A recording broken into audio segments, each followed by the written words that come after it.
2061 മുതലാണ് കേരളത്തിൽ വഖഫ് ബോർഡ് നിലവിൽ വന്ന് ആ കാലം മുതൽ ഇന്ന് വരെ ഈ 2026 വരെ ലീഗിന്റെ പ്രതിനിധികളില്ലാത്ത ഒരു വഖഫ് ബോർഡ് ഉണ്ടായിട്ടില്ല.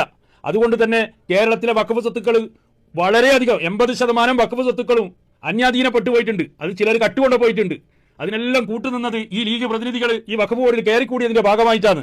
അതുകൊണ്ട് തന്നെ ഇപ്രാവശ്യം മുതൽ വഖഫ് ബോർഡിൽ ആരില്ല, ലീഗ് പ്രതിനിധികളില്ല. അത് നല്ല കാര്യം തന്നെയാണ്. അത് മാത്രമല്ല, വഖഫ് ബോർഡിൽ ഉണ്ടായിരുന്ന മായിനാജി എന്ന് പറയുന്ന ലീഗ് നേതാവിനെ പിടിച്ച് പുറത്തിട്ടിട്ടുണ്ട്. അവിടുത്തെ കാര്യം കൊണ്ടാണ് ഉമർ ഫൈസി മുക്കത്തെ കൊണ്ടാണ്ടിട്ടുണ്ട്. ഉമർ സഹോദരങ്ങളെ, അൽഹംദുലില്ലാ എത്ര അള്ളാഹുവിന് ശുക്ർ ചെയ്താലും മതിയാവില്ല. കാരണം കേരളത്തിലെ വഖഫ് ബോർഡ് പുനഃസംഘടിപ്പിക്കപ്പെട്ട് അതിൽ ലീഗിന്റെ പ്രതിനിധികളെ എല്ലാം പിടിച്ച് പുറത്തിട്ടിട്ടുണ്ട്. 1961 മുതലാണ് കേരളത്തിൽ വഖഫ് ബോർഡ് നിലവിൽ വന്ന് ആ കാലം മുതൽ ഇന്ന് വരെ ഈ 2026 വരെ ലീഗിന്റെ പ്രതിനിധികളില്ലാത്ത ഒരു വഖഫ് ബോർഡ് ഉണ്ടായിട്ടില്ല. അതുകൊണ്ട് തന്നെ കേരളത്തിലെ വഖഫ് സ്വത്തുക്കൾ വളരെയധികം 80% വഖഫ് സ്വത്തുക്കളും അന്യാധീനപ്പെട്ടു പോയിട്ടുണ്ട്. അത് ചിലർ കട്ടുകൊണ്ട് പോയിട്ടുണ്ട്. അതിനെല്ലാം കൂട്ടുനിന്നത് ഈ ലീഗ് പ്രതിനിധികൾ ഈ വഖഫ് ബോർഡിൽ കയറിക്കൂടിയതിന്റെ ഭാഗമായിട്ടാണ്. അതുകൊണ്ട് തന്നെ ഇപ്രാവശ്യം മുതൽ വഖഫ് ബോർഡിൽ ആരില്ല, ലീഗ് പ്രതിനിധികളില്ല.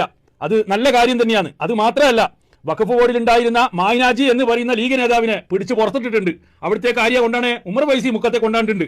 ഉമർ ഫൈസിയെ സമസ്തയിൽ നിന്ന് പുറത്താക്കാൻ വേണ്ടിയിട്ട് ഊണും ഉറക്കും ഒഴിഞ്ഞ് പ്രവർത്തിക്കുന്ന ഒരു വ്യക്തിയാണ് മായിനാജി വഖഫ് ബോർഡിലുള്ളത് മുത്തവല്ലി വിഭാഗത്തിൽപ്പെട്ട കാറ്റഗറിയിൽപ്പെട്ട പൊസിഷനിലാണ് ആര് മായിനാജി ഉള്ളത്. അതേ പൊസിഷനിലേക്കാണ് ആര് ഉമർ ഫൈസി മുക്കം വന്നിട്ടുള്ളത്. നിങ്ങളൊന്ന് ആലോചിച്ച് നോക്കിയേ, കേരളത്തിലെ വഖഫ് സ്വത്ത് ഇത്രമാത്രം അന്യാധീനമായി പോകാൻ കാരണം എന്നാ ഇവിടുത്തെ CPM കട്ടുകൊണ്ട് പോയതാണോ, കോൺഗ്രസ്സുകാരോ BJP-ക്കാരോ കട്ടുകൊണ്ട് പോയതാണോ? അല്ലല്ലോ.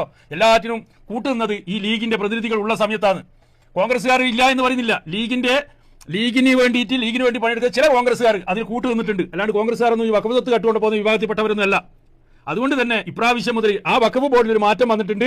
മുസ്ലിം ലീഗിന്റെ പ്രതിനിധികളെ എല്ലാറ്റിനെയും പിടിച്ച് പുറത്തിട്ടുണ്ട്. നിങ്ങളൊന്ന് ആലോചിച്ച് നോക്കറ, മുനമ്പം വിഷയം ഇത്രമാത്രം ചർച്ചയാക്കാണ്ട കാരണം എന്നാ, ഒരു മനുഷ്യൻ, ഒരു സാത്വികനായ മനുഷ്യൻ, സിദ്ദീഖ് സെട്ട് എന്ന് പറയുന്ന മനുഷ്യൻ, അദ്ദേഹത്തിന്റെ വഖഫ് സ്വത്ത് 400ഓളം ഏക്കർ ഭൂമി എന്ത് ചെയ്ത് ഫറൂഖ് കോളേജിന് കൊടുത്ത് ഇസ്ലാമിക പ്രവർത്തനം നടത്താൻ വേണ്ടിയിട്ട്.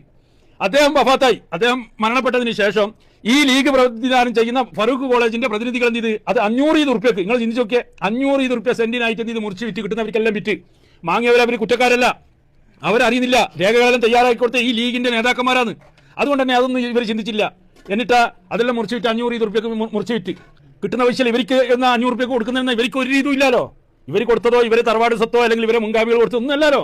ആ മനുഷ്യൻ സാധാരണക്കാരനായ മനുഷ്യൻ ഇവർക്ക് വെറുതെ കിട്ടിയ സ്വത്തല്ലേ. അത് ഇത് കിട്ടുന്ന വഴിക്കൽ 500 ഉറുപ്പ്യക്ക് മുറിച്ച് വിറ്റ്. അതാണ് ഇപ്പോൾ നടക്കുന്ന വിഷയങ്ങൾ. അതുകൊണ്ട് തന്നെ ഇനിയുള്ള കാലങ്ങളിലും വഖഫ് സ്വത്ത് കള്ളന്മാരെ എന്ത് ചെയ്യണം, പിടിച്ചു പൂട്ടി. ഇന്നലെ ഉമർ ഫൈസി പറഞ്ഞിട്ടുണ്ട്, മുനമ്പം വഖഫ് ഭൂമിയാന്ന്. അതിനിടയ്ക്ക് VD സതീശൻ പറഞ്ഞു. അതുപോലെ പാണക്കാട് തങ്ങന്മാർ വഖഫ് സ്വത്തല്ല. ഒന്ന് ആലോചിച്ചൊക്കെ, ഇതാണ് അവസ്ഥ. വഖഫ് സ്വത്ത് വിറ്റ് തിന്നുന്നവരാണ് ഈ മുസ്ലിം ലീഗുകാർ. അതുകൊണ്ട് തന്നെ അവരെ പിടിച്ച് പുറത്താക്കിയ ഇടതുപക്ഷ സർക്കാരിന് അഭിനന്ദനങ്ങൾ അറിയിക്കുന്നു.